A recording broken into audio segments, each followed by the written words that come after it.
بسم اللہ الرحمن الرحیم۔ السلام علیکم ورحمۃ اللہ وبرکاتہ۔ مسلمان کے مسلمان پر 5 حق ہیں۔ رسول اللہ صلی اللہ علیہ وآلہ وسلم نے ارشاد فرمایا، ایک مسلمان کے لیے اس کے بھائی پر 5 چیزیں واجب ہیں۔ نمبر 1، سلام کا جواب دینا۔ نمبر 2، چھینک مارنے والے کے لیے رحمت کی دعا کرنا۔ نمبر 3، دعوت قبول کرنا۔ نمبر 4، مریض کی عیادت کرنا۔ نمبر 5، جنازوں کے ساتھ جانا۔ بحوالہ صحیح مسلم، حدیث نمبر 5650۔ خاموشی میں نجات ہے۔ رسول اللہ صلی اللہ علیہ وآلہ وسلم نے ارشاد فرمایا، جو خاموش رہا اس نے نجات پائی۔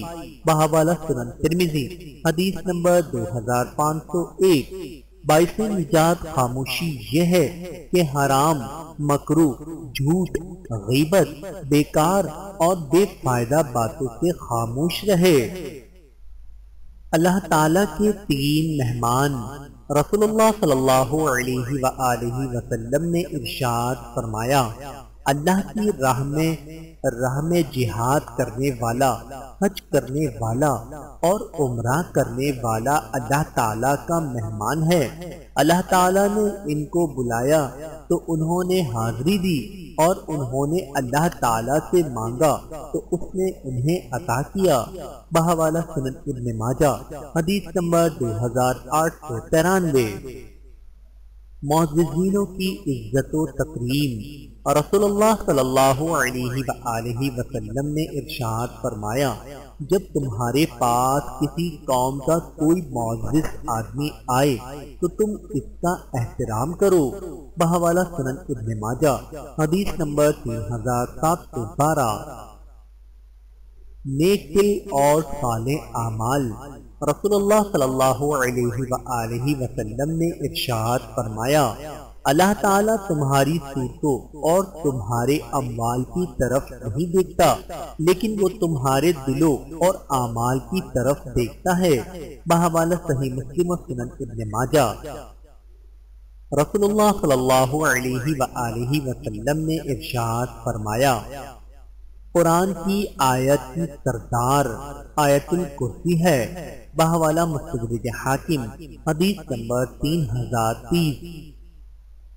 رسول اللہ صلی اللہ علیہ وآلہ وسلم نے بیان فرمایا کہ اللہ تبارک و تعالی فرماتا ہے، میرے بندو، اگر تم سب جنوں انس ایک میدان میں کھڑے ہو کر مجھ سے سوال کرو اور میں ہر انسان کی مراد پوری کر دوں تو اس سے میرے خزانوں میں صرف اتنی سی کمی آئے گی جیسے سمندر میں سوئی ڈال کر نکال دینے سے سمندر میں کمی آتی ہے۔ بحوالہ مشکل شریف۔ ریاکاری اور شہرت طلبی۔ رسول اللہ صلی اللہ علیہ وآلہ وسلم نے ارشاد فرمایا، جو شخص شہرت کے لیے نیکی کرتا ہے اللہ تعالیٰ اس کی تشہیر کرے گا، اور جو شخص دکھلاوا کرتا ہے اللہ تعالیٰ اس کی حقیقت ظاہر کر دے گا۔ بحوالہ سنن ابن ماجہ، حدیث نمبر 4206۔ غصہ ضبط کرنا اور غلطی کرنے والوں کو معاف کر دینا۔ رسول اللہ صلی اللہ علیہ وآلہ وسلم نے ارشاد فرمایا، کسی گھونٹ پینے کا ثواب اللہ تعالیٰ کے ہاں اتنا زیادہ نہیں ہے جتنا اللہ تعالیٰ کی رضا کے لیے غصے کا گھونٹ پینے کا ہے۔ بحوالہ سنن ابن ماجہ، حدیث نمبر 4189۔ آخرت کی یاد۔ رسول اللہ صلی اللہ علیہ وآلہ وسلم نے ارشاد فرمایا، مریض کی تیمارداری کرو اور جنازوں میں شمولیت اختیار کرو، یہ تم کو آخرت یاد دلائے گا۔